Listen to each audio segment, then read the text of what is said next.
안녕하십니까. JTBC 저녁 뉴스입니다. 오늘은 봄의 시작이라는 입춘입니다. 절기에 맞게 낮 기온도 크게 올랐는데요.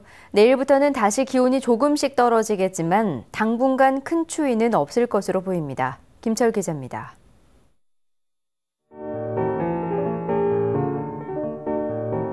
앙증맞은 봄꽃들이 알록달록 꽃망울을 터뜨렸습니다.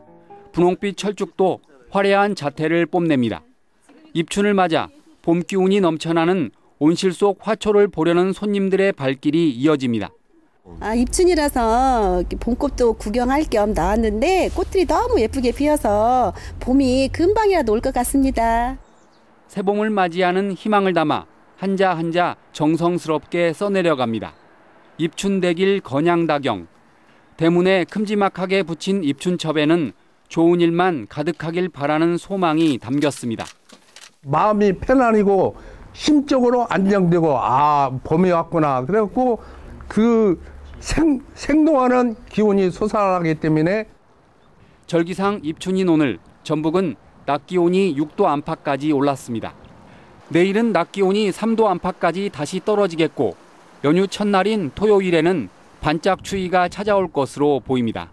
주말인 모레 저녁부터는 찬바람이 강하게 불면서 체감온도가 낮아져 추워지겠고 이번 추위는 7일 낮부터 점차 회복되겠습니다. 전주기상지청은 설 연휴 기간에 눈이나 비가 조금 오는 날이 있겠지만 큰 추위는 없을 것으로 내다봤습니다. JTBC 뉴스 김철우입니다. 택시에서 휴대전화를 잃어버리면 쉽게 찾지 못하는 경우가 많은데요.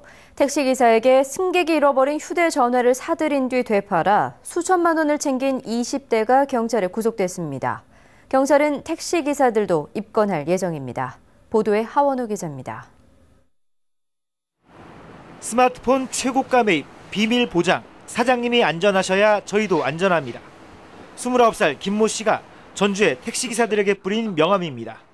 승객들이 택시에서 잃어버린 휴대전화를 사들이기 위해서입니다. 명함을 보고 김 씨에게 연락한 기사들은 모두 70여 명. 김 씨는 이들로부터 한 대당 평균 10만 원을 주고 510대를 사들였습니다. 그 뒤 다른 매매업자를 통해 많게는 20만 원까지 받고 되팔아 4천만 원이 넘는 돈을 챙겼습니다. 중고폰 하다가 같은 폰인데도 휴지폰 같은 경우는 싸게 사서 제가 남기는 게 좀 더 많아가지고 그렇게 하게 됐습니다. 이러다 보니 택시에 두고 내린 휴대전화가 승객에게 돌아올 리 없습니다. 받아서 돌려주실 거라 생각했는데 이틀 정도 전화 안 받으니까 그냥 이거 포기해버렸죠. 경찰은 김 씨를 구속하고 택시기사들도 조만간 입건할 방침입니다.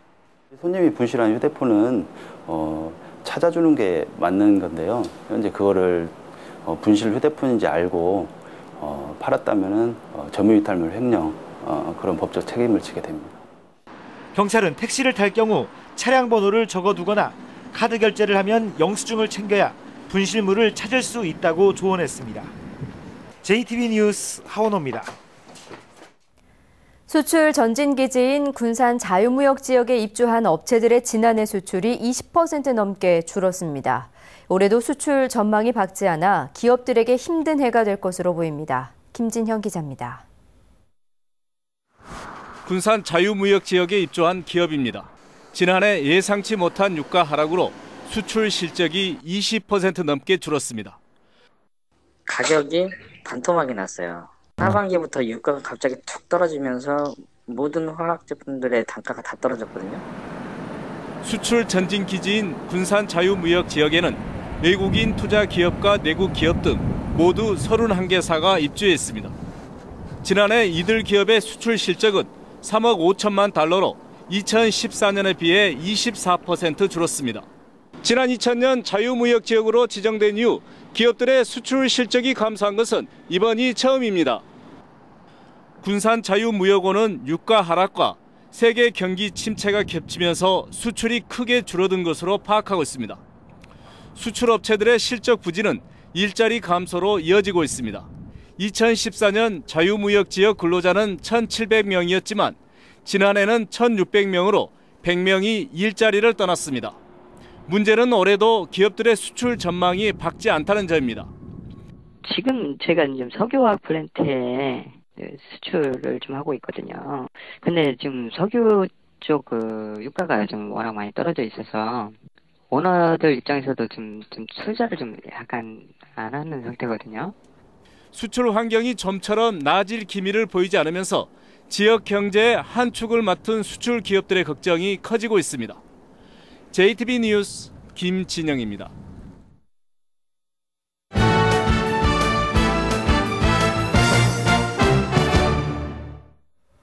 국내 훈련에 복귀한 전북현대가 오는 7일부터 일주일 동안 목포로 마지막 전지훈련을 떠납니다. 금석배 전국 초중축구대회가 오는 16일 군산에서 막을 올립니다. 스포츠 소식 정원익 기자입니다. 전북현대가 아랍에미리트 전지훈련을 마치고 국내로 돌아왔습니다. 전북은 오늘 국내 훈련에 복귀한 뒤 오는 7일부터 일주일 동안 다시 목포로 전지훈련을 떠납니다.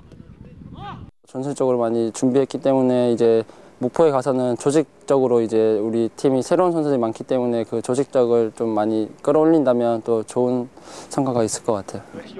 오는 14일 출정식을 갖는 전북은 23일에는 홈에서 아시아 챔피언스 리그 첫 경기를 가질 예정입니다. 2016 금석배 전국 초중축구대회가 오는 16일부터 군산에서 시작됩니다. 이번 대회에는 초등학교 72개 팀과 중학교 56개 팀 등 모두 128개 팀이 출전합니다. 선수와 가족 등 방문 인원만 9,000명에 이를 것으로 보입니다. 자, 올해 특히 팀 수가 많이 늘었습니다. 그 이유는 초등학교 저학년을 대상으로 하는 8대8 경기를 하게 되었어요. 그걸로 인해서 지도자나 학부형들이 많은 기대를 하고 있는 것 같습니다. 제97회 전국 동계체전 사전 경기에서 노아름이 전북 선수단에 첫 금메달을 안겼습니다. 노아름은 쇼트트랙 1500m에서 서울 대표를 0.02초 차이로 제치고 금메달을 목에 걸었습니다. 전주대가 올해 태권도 국가대표 시범단 선수 4명을 배출했습니다. 대한태권도협회 국가대표 시범단에 권호섭과 이인욱, 국기원 시범단에 정호준과 노훈이 각각 선발됐습니다. JTB 뉴스 정원익입니다. 전북에서 처음으로 구제역이 발생한 김제에 대한 이동 제한 조치가 오늘 해제됐습니다. 전라북도는 지난달 11일 김제 돼지농장에서 구제역이 발생한 뒤 김제에서 추가로 구제역이 발생하지 않아 축산농가와 사료 차량 등에 대해 내려진 이동 제한을 해제하기로 했다고 밝혔습니다. 두 번째로 구제역이 발생한 고창에 대한 이동 제한 조치는 구제역이 추가로 발생하지 않는다면 오는 11일에 해제됩니다. 최근 보건복지부가 남미에서 유행하고 있는 지카 바이러스 감염증을 법정 감염병으로 지정한 가운데 전라북도가 시군 보건소 회의를 열고 대응 체계 강화를 주문했습니다.